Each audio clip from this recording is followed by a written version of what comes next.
ভুল বোধ নিয়ে জীবনে বাঁচবেন না।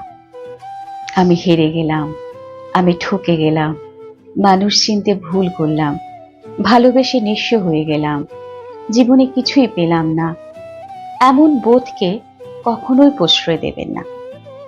আপনি হয়তো তাদেরকেই দেখছেন যারা খুব সুন্দর করে সাজগোজ করছে, নতুন পোশাকে নিত্যদিন সাজাচ্ছে, এক মুখ হাসি নিয়ে ফেসবুকে ছবি পোস্ট করছে, নামি দামি রেস্টুরেন্টে গিয়ে খাওয়া দাওয়া করছে, নতুন রিলিজ হওয়া মুভি সবার আগে কোনো প্রেক্ষাগৃহে গিয়ে দেখে আসছে, কোনো দামি চড়া সুগন্ধি গায়ে মেখে নিজেকে ভরাচ্ছে।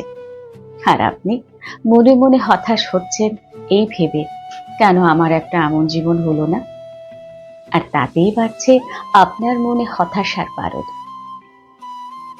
জানেন, আমরা শুধু মানুষের উপরটাই দেখি, আমরা বুঝতে পারি না নিত্য নতুন পোশাক আশাক আর সাজগোজের আড়ালে মানুষ তার গভীর দুঃখকে কিভাবে লুকিয়ে বেড়ায়।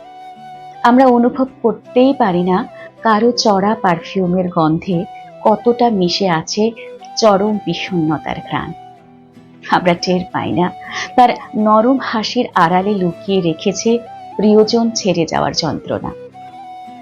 এই পৃথিবীর প্রত্যেকটা মানুষ অভিনয় করেই বেঁচে আছে, নিজেকে লুকিয়ে রাখার এক অনন্য প্রয়াস।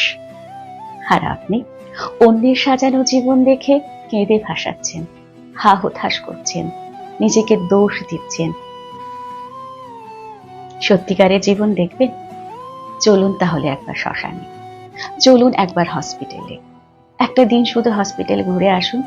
হসপিটালের বেডে যে শুয়ে আছে আর হসপিটালের বাইরে যারা অপেক্ষা করছে তাদের অবস্থাটা চোখের সামনে থেকে প্রত্যক্ষ করুন। দ্বিতীয়বার জীবন নিয়ে কোনো আক্ষেপই থাকবে না আর। ঈশ্বরকে ধন্যবাদ দিন, জীবনে যা পেয়েছেন অনেক পেয়েছেন। আপনি যতটুকু পেয়েছেন ততটুকু অন্য কারণ নেই। এভাবে না পাওয়ার হিসেব করতে করতে জীবনটাকে ফুরিয়ে দেবেন না।